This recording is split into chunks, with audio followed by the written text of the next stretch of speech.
యేసుక్రీస్తునామములో మీకు అందరికీ వందములు.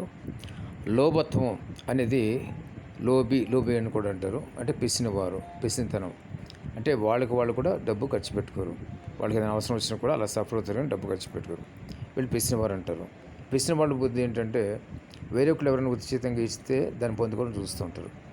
ఇది పిసినవారి యొక్క స్వభావం. అయితే ఇది పూర్తిగా దేవునికి విరుద్ధమైంది. ఎందుకంటే పాపంలో ఇది ఒక పాపము అనగా హృదయం నుంచి బయలువెళ్ళిన పాపాలు చెప్తూ దేవుడు లోభం కూడా ఒక పాపం అని దేవుడు దాన్ని మరి చెప్పడం జరిగింది. కాబట్టి ఈ లోభం దానికి మరి లోభంకి వ్యతిరేకంగా చేయవలసింది ఏంటంటే మనం ఇతరులకి ఇవ్వటం నేర్చుకోవాలి. ఏదైతే ఇతరులకు ఇవ్వటం నేర్చుకుంటామో అట్టి స్వభావం వస్తుందో అది దేవుని స్వభావం అయి ఉంటుంది. ఆ దేవుని స్వభావం మనం కలిగినట్లయితే కనుక దేవుడు మనం దీవిస్తాడు, ఆశీర్వదిస్తాడు. అక్కడ దేవుని చిత్తాన్ని కూడా మనం నెరవేరుస్తాం. అంటే ఆ పాపం లోభం అనే పాపం నుంచి బయటకు పడతాం మనం ఇవ్వడం నేర్చుకుంటే కనుక. ఫస్ట్ మన గురించి మనం చూసుకుంటూ ఉండాలి. అదేవిధంగా ఇతరులకు కూడా ఏదైనా అవసరం వచ్చినప్పుడు మనకు చేతనైనంత వరకు సహాయం చేయలేదు. దేవుని వాక్యం ఒక మాట ఉంటుంది, నీకు ఎవరికైనా నువ్వు మేలు చేయదలుచుకుంటే పొందదగిన వారికి మేలు చేయమని ఉంటుంది దేవుని వాక్యంలో. ఆ విధంగా ఎవరికైనా మనం మేలు చేయాలనుకున్నప్పుడు అది ఎవరికి చేయటం దేవుని చిత్తం ఉద్దేశం ఏంటందో వాళ్ళకి మనం సహాయం చేస్తూ ఉండాలన్నమాట. అంటే మనకి పరిస్థితులు అనుకూలించినప్పుడు మనకి ఇచ్చే స్తోమత ఉన్నప్పుడు ఇతరులకు ఇవ్వడంలో పొరపాటు లేదు.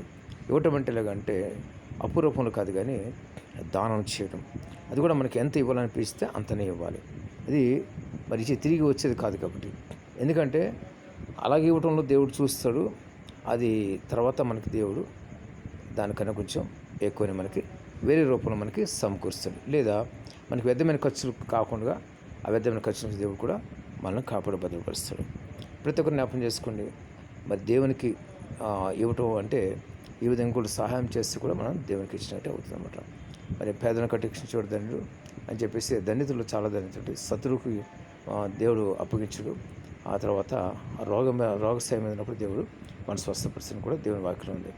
ప్రతి ఒక్కరు జ్ఞాపకం చేసుకోండి. ఈ విధంగా మీరు సహాయం చేయడం నేర్చుకోండి. అది దేవుని చిత్తమే ఉంటుంది. మీరు ఎంత మరి డబ్బు మరి పిసినితనంతో ఖర్చు పెడతారో దానికి కొన్ని రెట్లు డబ్బు మళ్ళీ తిరిగి ఏదో ఒక రూపంలో ఖర్చు అయిపోతూ ఉంటాయి అన్నమాట. నేను కూడా ప్రాక్టికల్గా వాస్తవంగా మీకు చెప్తున్నాను. మరి దేవుని చిత్తాన్ని నేర్చుకోండి, ఇవ్వటం నేర్చుకోండి. దేవుడిని దీవించి ఆశీర్వదిస్తాడు. దేవుడి మాటలు దీవించి ఆశీర్వదించిన గాక. ఆమేన్.